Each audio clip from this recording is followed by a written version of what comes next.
Praise the Lord, everybody. So in the year of 2020, when everyone was in the hospital for COVID, I was in the hospital because of a blood clot, and I did not know that.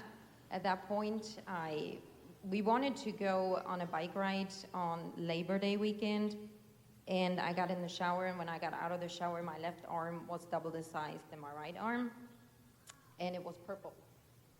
So I was thinking, okay, I have a heart attack, because left side, you know, women are prone to that on the left side. So I thought, okay, I'm having a heart attack.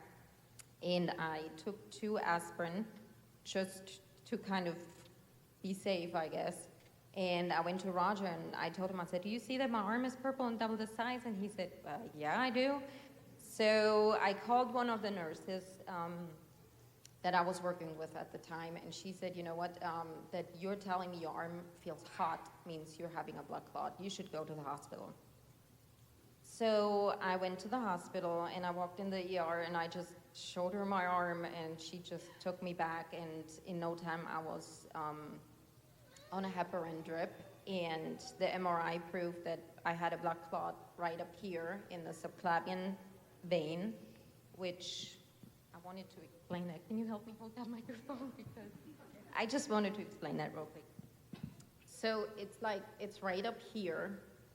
Here's your first rib, your clavicle, and then your vein goes through here, and my vein tangled through that and was cut off. So there was no blood flow. And that, it almost feels like when you are having your blood pressure taken and the cuff is real tight, and then it lets go again. So I was like, okay. The surgeon came in and he said, so we're gonna take your first rib out. I said, you wanna do what? He said, I'm gonna take your first rib out so it doesn't happen again, because this is called thoracic outlet syndrome and happens to women on the left side from the same range of motion. So I was working out a lot at that time, lifting weights, and when you do your overhead presses like over and over and over, I guess that's when it happened. So I was like, all right then. So my first procedure was, I don't really remember what they did. They did something. Second procedure was the rib taking out. And the third procedure was 2 stent placements. So my artery would be open again and the blood can flow again.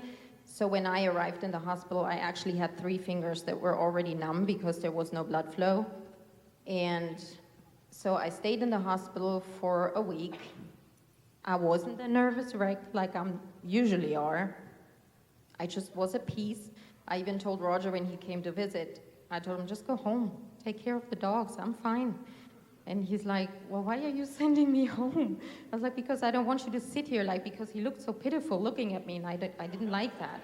I was like, just go home, you know, I'm okay. So the entire time in the hospital, usually I'm such an anxious person, I sat there and I had such peace and felt the presence of God the entire time. And I was not worried about anything because I knew I was going home by the end of the week. There was no doubt at that point. It was just such a warm feeling, and it's almost like he just sat right next to me and said, it's gonna be okay, and held my hand. So after the stent placement on Friday, I was discharged on Saturday.